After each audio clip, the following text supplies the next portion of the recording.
E para encerrarmos a nossa videoaula de hoje sobre o átomo, nós agora vamos revisar os modelos atômicos que estudamos até agora, ok?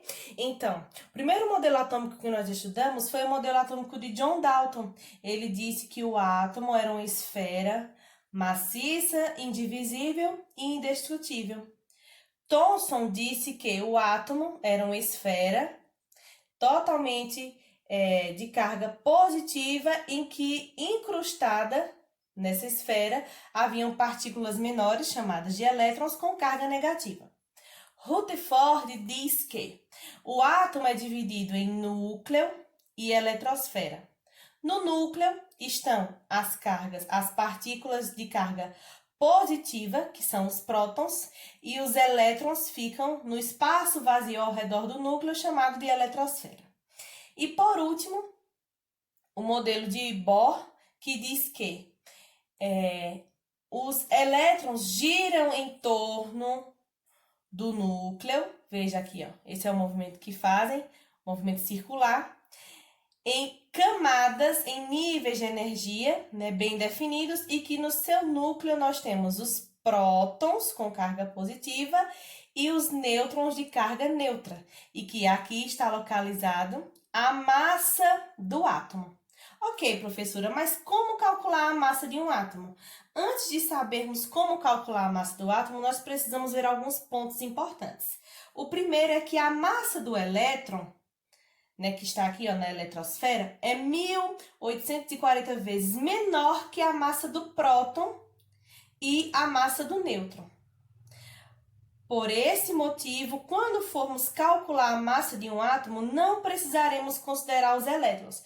Então, quando nós formos calcular a massa dos átomos, nós não vamos considerar a massa dos elétrons, nós só vamos considerar a massa das partículas que estão no núcleo, que são prótons e nêutrons.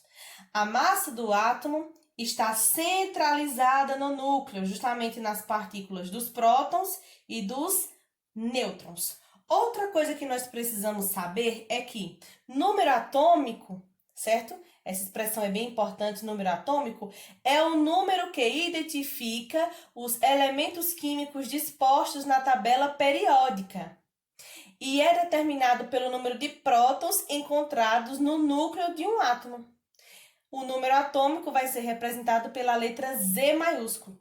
Então, se nós observarmos na tabela periódica, eles seguem uma ordem numérica, estão organizados em uma ordem numérica. Essa ordem numérica, 1, 2, 3, sempre em números inteiros, nunca números decimais, representa exatamente a quantidade de prótons que existe dentro do núcleo daquele átomo. Por exemplo, o número atômico do hidrogênio é 1. Então, o que é que significa? Que no núcleo do átomo de hidrogênio eu só vou encontrar um próton.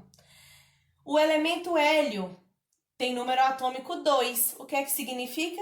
Que no núcleo do átomo do hélio nós vamos encontrar 2 prótons.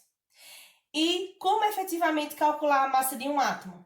Nós usamos uma fórmula matemática, que é essa daqui, ó. A é igual a Z mais N, onde A é o número de massa do átomo que nós queremos descobrir, Z vai ser igual ao número atômico, ou seja, o número dos prótons, que está no núcleo, mais N, que representa a quantidade de nêutrons. Então, veja que para determinar a massa de um átomo, eu só vou considerar os prótons e os nêutrons. Então, façamos um exemplo aqui, ó. Determine o número de massa de um átomo que apresenta Z igual a 8, N igual a 10, E, acentuado assim, representa elétrons, igual a 8. A fórmula é a seguinte, ó. A é igual a Z mais N. Então, A é o número que eu quero descobrir. A é igual a... Qual é o valor de Z? 8. Significa que este átomo aqui tem 8 prótons no seu núcleo. Qual é o valor de N? 10. Professora, eu vou usar o número de elétrons? Não, porque a massa dos elétrons ela é desprezível, nós não vamos precisar usá-la. Então, 8 mais 10, A é igual a 18. Então, a massa atômica, ou seja, a massa desse átomo aqui é igual a 18. É dessa maneira que nós vamos calcular a massa de um átomo. Precisamos lembrar sempre dessa fórmula. A é igual a Z mais N.